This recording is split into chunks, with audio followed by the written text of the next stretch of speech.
бүтүп калган мына үйлөр боюнча 7 этаж, 12 этаж үйлөрдү мына толугу менен түрттүрүлсүн деген бир чечимдер чыгып атат соттордон. Аларды дагы мыйзамсыз курулуш жүргөн деп сиздер берип атасыздар. Мына ошолордун тагдыры эмне болот? Ал жакта канча деген жарандар акчаларын салышып, же каражат акчасынан жок, же үйүнөн жок болуп азыр отурушат да. Мына азыр мисалы үчүн Ош шаарындагы жанагы 12 этаж салынган Имаком компаниясы боюнча мына ушу көп суроолорду жаратып атат. Андан сырткары 7 этажда үй салынган экен ал жерде. Ал деген салып бүткөндөн кийин бул жерде бир немеге нормага туура келбейт деп чечим чыгарып койгон экен. Ошол боюнча алар же үй документтерин ала алышып атат да жеке менчикке.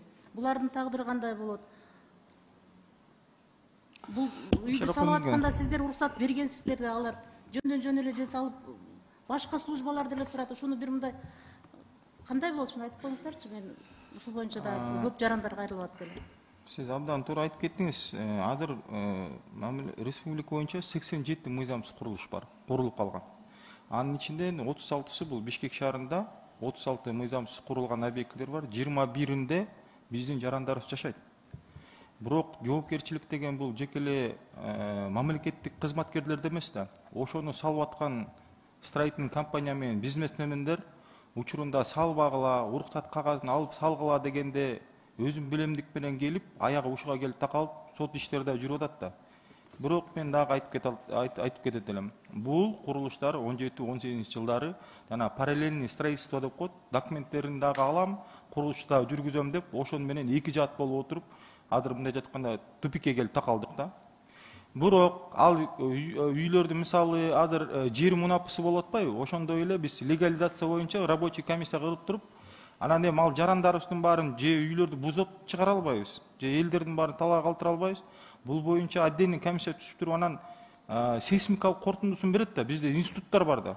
Ал жерде строительный компаниялар курган, өзүлөрүнүн лабораторияларын өткөргөн бир гана мамлекеттик надзор жүргөн эмес да. Ошонун баарын иштеп чыгып туруп анан сиздерге алып келебиз ал мыйзамда дагы.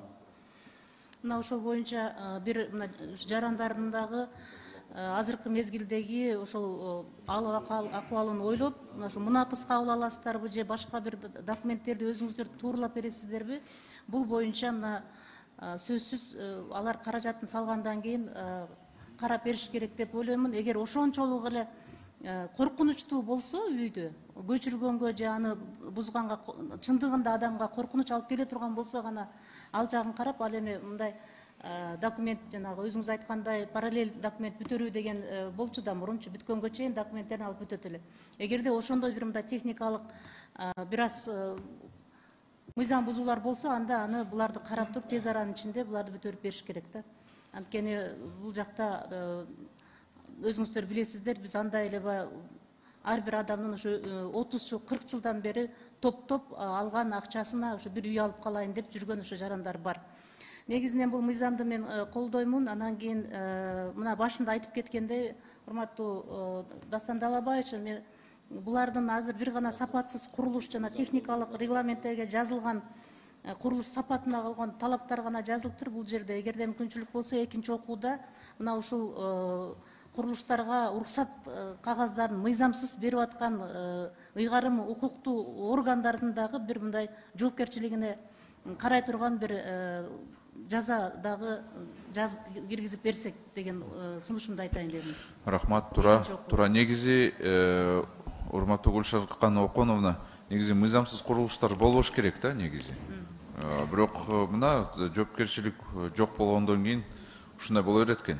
Булар биз эмени карабайбыз, курулуш процессти карабайбыз, анты эксплуатацияга келгенде ошол эле кезде биз карайбыз деп атышпайбы? Бул негизи андай болбош керек.